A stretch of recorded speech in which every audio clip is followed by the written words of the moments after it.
Let's fire it up. Let's fire it up, fool. The late night, the late shift shit. The fourth meal at Taco Bell or something. The late shift. Get that dramatic up in here.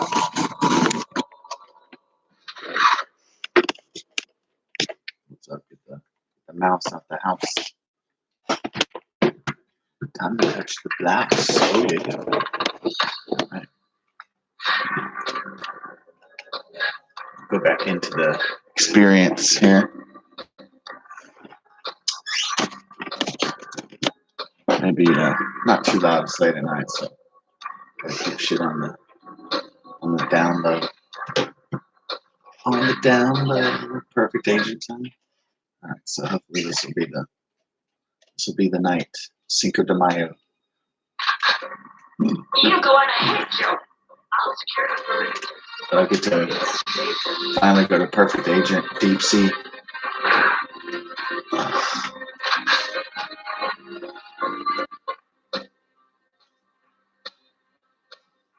All right.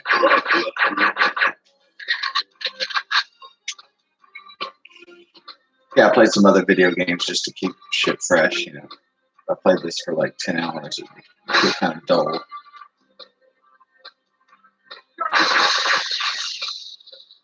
But given exercise breaks and meals and family time and walking and all this other stuff, I get to break up the monotony.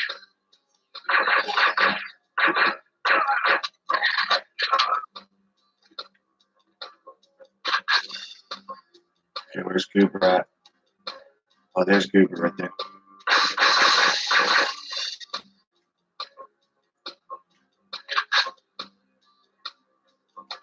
Goober took an Uber. Then he went and looked up some boobers. That'd be cool. Like when this virus is over with, I'm gonna start my own company called Goober, and it's gonna have like girls. It's gonna be like Hooters, but like ride service. It's like called Boober. Yes, I'd like to order a Boober, please. Send one of your. Oh, I get to select the girls. Oh, okay.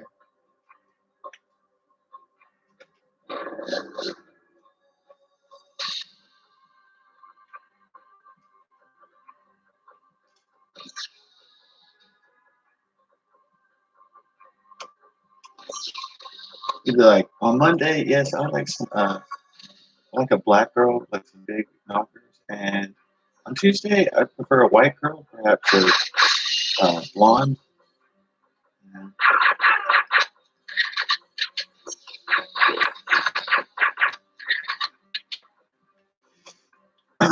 And then I think about going Oriental on Thursday.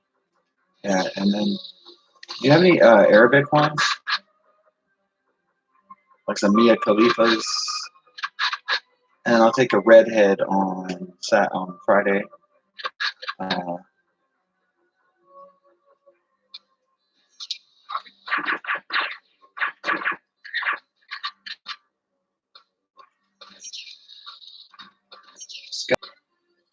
It'd be a tit hit at Hooters.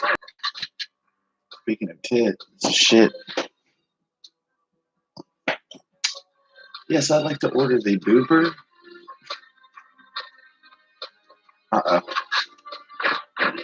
He tried to get all Jean-Claude Van Damme, but I tried to call him. He tried to get all Jean-Claude on me.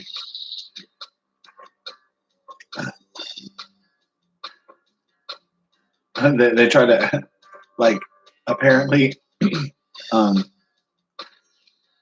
Steven Seagal doesn't like, or Jean-Claude Van Damme and Steven Seagal don't like each other, so it's like, how's this guy still alive? It's really funny because there's like this old clip of Steven Seagal, and he's like, the interviewer's like, hey, do you talk to Jean-Claude Van Damme? And he's like, oh, I've never met that. He's like, I never met Van Damme.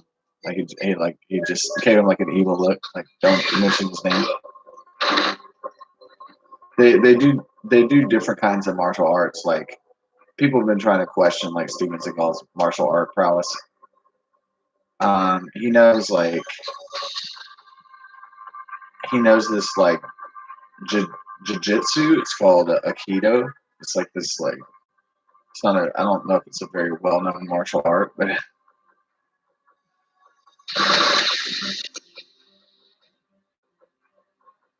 it's basically like a big ass dude's coming to kick your ass, and then you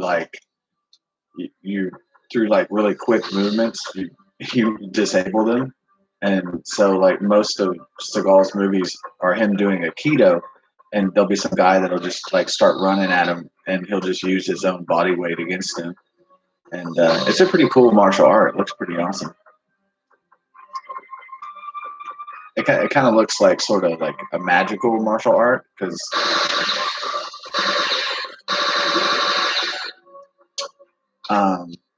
but to me it always I always like watching those Steven Seagal movies. The Jean-Claude Van Damme movies are really cheesy, and he's got a really bad Muscles from Brussels. He has a very bad Austrian or Czechoslovakian or something Slavic. He has a really bad Slavic accent. And some people might say, well, so did Arnold Schwarzenegger, but this guy, Jean-Claude Van Damme, is like real ethnic sounding. Like he's like stole, like I can't go to. Oh, like going to kick this dude's ass. It's really bad. And he didn't like. At least Arnold Schwarzenegger took like English classes, but um, the Muscles from Brussels. I mean, he can't act worth the shit. He can't speak English worth the shit. But I'll give him this: when he was in his prime, he could kick some fucking ass. He had, I guess he knew traditional karate, but he was like a kickboxer. He's like a master, like kicker, like a jumper, and he could do the splits. I mean, he can do all kinds of like crazy athletic shit. I mean, probably Bruce Lee is like number one out of all the like Hollywood martial artists, but he might even be the best martial artist of all time. I'm not sure.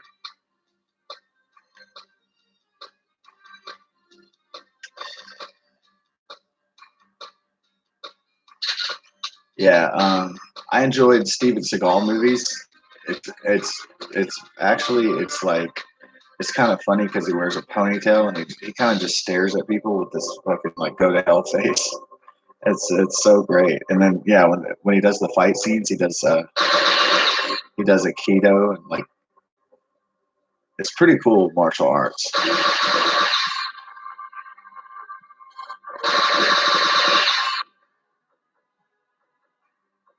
So my friend,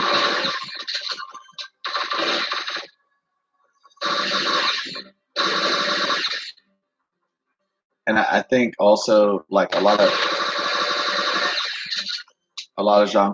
Jean Claude Van Damme movies are like they're not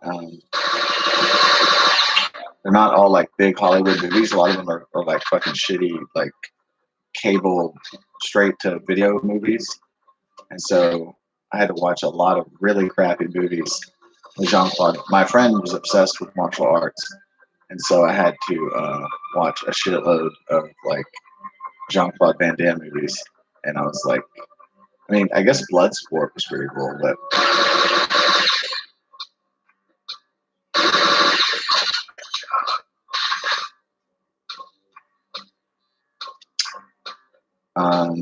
I just remember watching this really cheesy one, and it was like um, Jean Claude Van Damme had a twin, and it was Jean Claude Van Damme playing himself and his twin, and like there's this sexy blonde chick in it, and like the whole point of the sexy blonde chick was for A to give him something to fight for, and then B give him like give his B movie a girl to get naked in. But it didn't really serve any. It was just a crappy movie.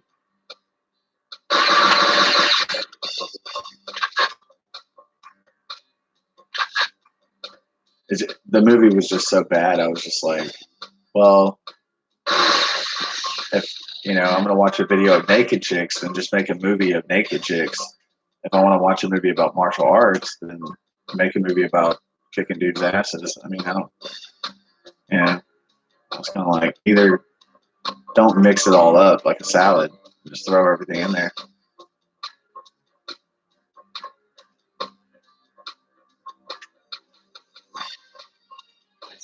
It was just a really bad movie. It was super cheesy. So, I don't know, what did Steven Seagal do that was like his cheesiest movie? I guess the one that people like to rag on is that one movie where he's a Native American Indian and he's like trying to stop the oil companies from destroying Alaska or some shit like that.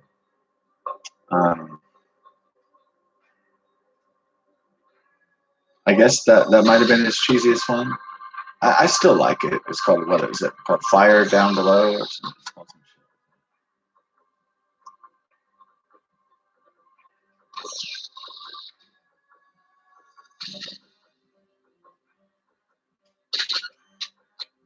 I think it's called Fire Down Below. I got it, like,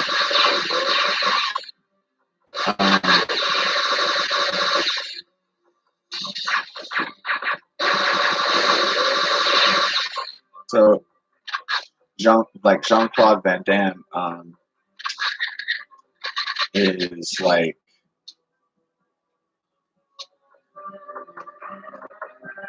he has a pretty thick accent. He can't act to save his life. But he's a badass kickboxer, so he's a badass martial artist. I mean, in his prime. So, he, like, when he's in fight scenes, you believe he can kick somebody's ass because he's like so fit. Like, he works out like like a machine. And so.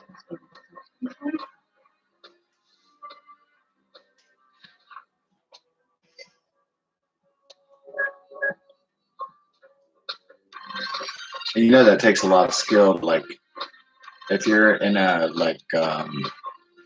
Slavic country like Romania or Czechoslovakia or like Austria or something, and you get out of there, or Germanic or Slavic country. If you're in one of those like kind of not, I guess not third world, but like kind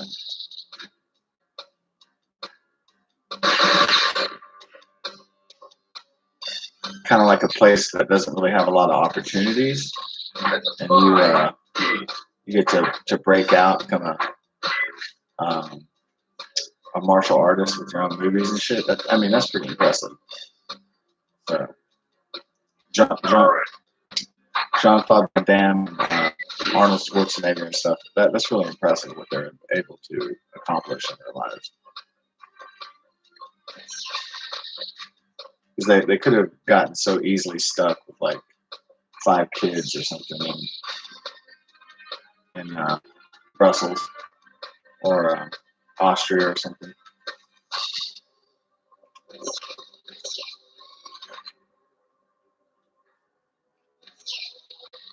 Right. Let's use a Falcon this time. Let's be smooth and concise. Doopty doopty sat on the wall. Doopty doopty had a big fall. All the king's horses and all the king's men couldn't put them back together again. So my mom told me the big news today. Man, how do you know what? I might just have to do a whole video on it.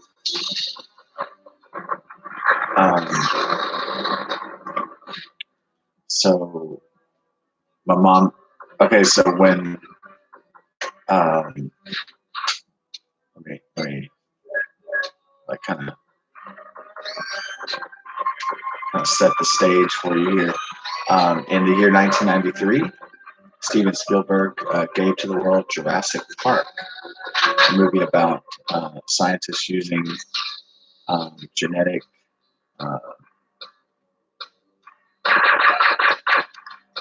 using the power of science to resurrect dinosaurs whom went supposedly extinct um, 60 or millions of years ago. And it was a huge, massive blockbuster hit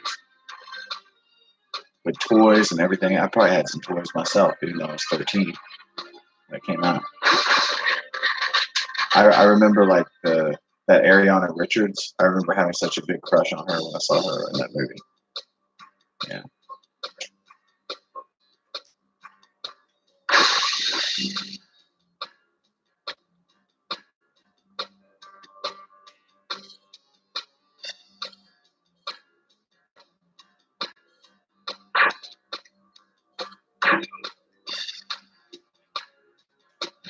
She was so when she was like 12, like my age. So basically, I saw a movie and there was a girl like my age, and I was like,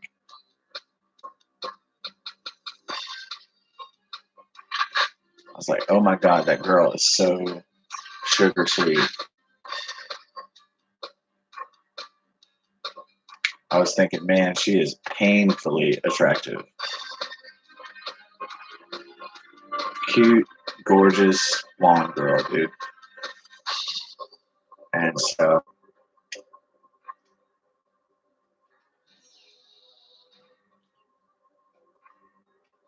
but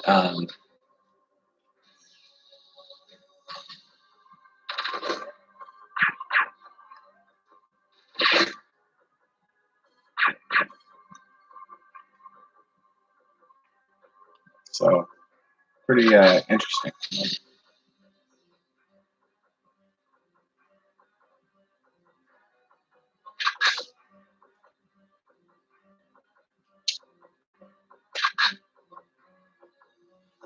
The movie, I was not just talking about the cute girl, but okay, in terms of the movie, it was fucking incredible.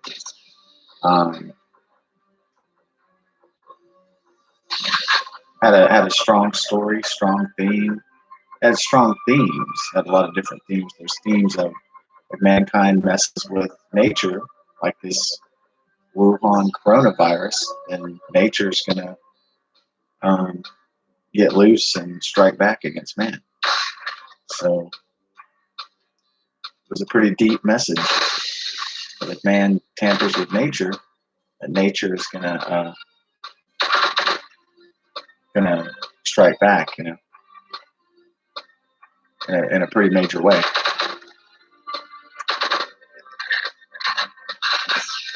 Whether it be bringing back a extinct species from the dead, or whether it's a worldwide plague or virus, you know, nature is going to get its revenge.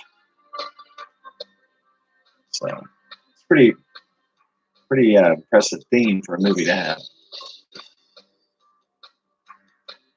So it's not necessarily that mankind is evil.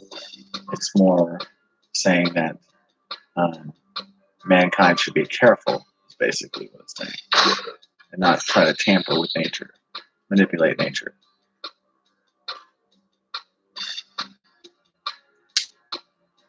The other theme of the movie is family, friendship and family. So those are like the two major themes of the movie. For a commercial blockbuster movie, this is a pretty deep theme. So kind of had a little bit of everything. Why they would put, kids in the movie? To sell toys to kids, it's obviously. I mean, it makes it more easily relatable if there's characters in the movie that are like the age of children. So if I'm going to see it with my parents, it's like it's a family experience. You got the adults, which are like 30s, 40s, 50s, 60s, and then you got the kids that are like Tim is like 8 years old or something. Or no, I'm sorry, he's like preteen. He's like 10 or 11, and then Lexi, she's like preteen also, but she's like more. She was more like almost there, like 12 or something. 12 to 14 years old, so she's a little bit more mature. Um,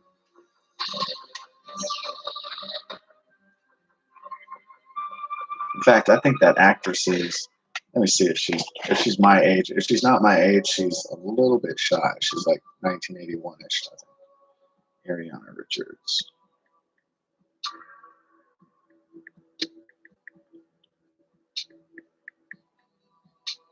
Okay, here she is.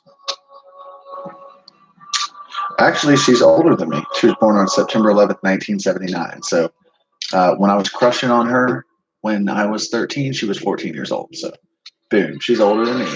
Unbelievable. September 11th, 1979. Yeah, she actually, it's funny that I talked about martial arts because she married a martial arts instructor. So it's kind of funny. I was talking about martial arts before I started talking about that movie, and it's funny she actually married a martial arts instructor. So go figure.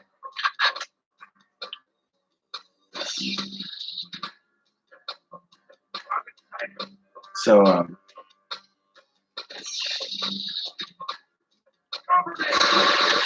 so my mom told me today. All right, I guess I should give you the breakdown. So Jurassic Park was a massive, huge success. So I mean, merchandising, commercials. I was pretty blown away when I saw it when I was 12 or 13, when I was 13, I guess. And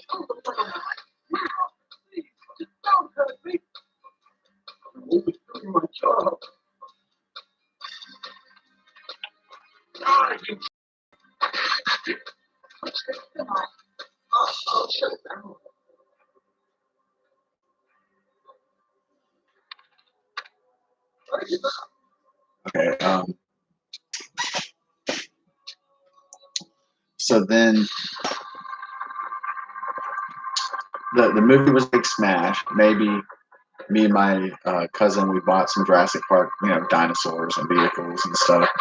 And by the time I was getting 13 or 14, I was hitting puberty, so it was like toys seemed like less, interesting to me anymore.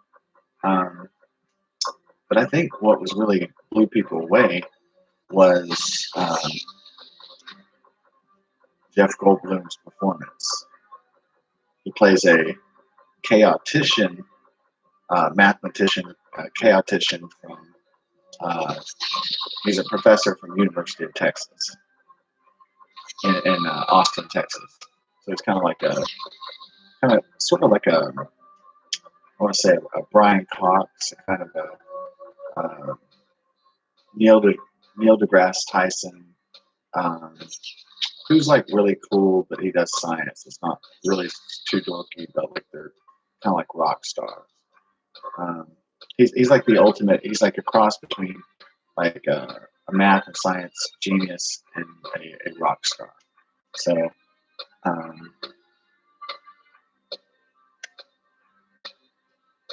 so his performance is really, really good as his character. I like Laura Dern. She's all right. No doubt. All right, let's get out of this tub.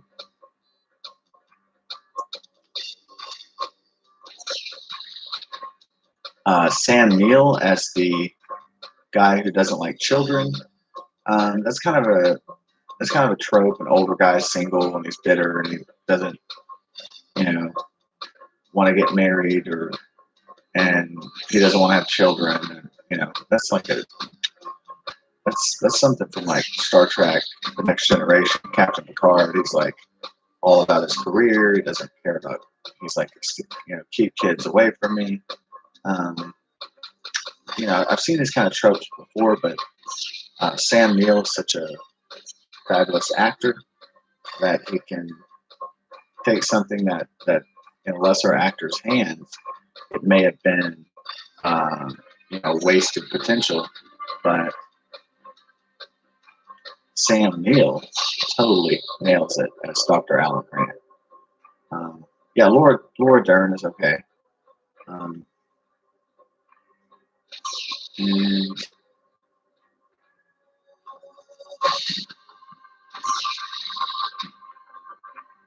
so she's okie dokie.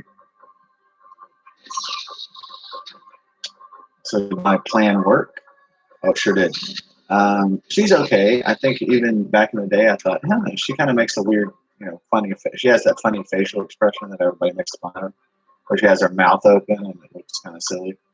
I really liked her performance in Blue Velvet. So screw The Last Jedi and all that bullcrap. But yeah, Jurassic Park, she's good in it. She's okay. She's a good female character.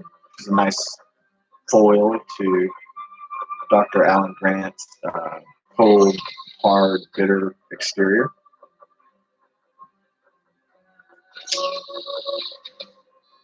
Basically, Dr. Ian Malcolm steals the show, played by Jeff Goldblum. He's so fun. Timing operation has been disrupted on the surface. Time for a swim. I hope the government don't want to use this ship anytime soon. Do you think we were ready to be candid? No.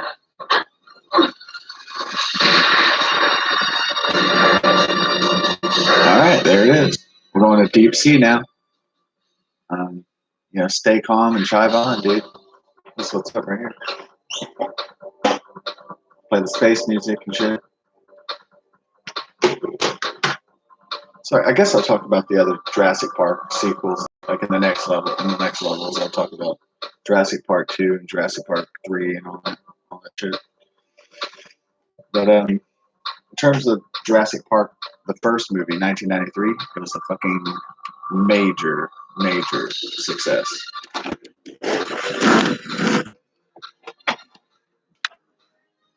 Get that space dance club up in here.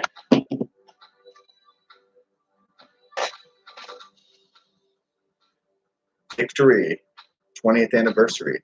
Pelagic 2, perfect agent. Perfectly executed. Stay calm. Chive on.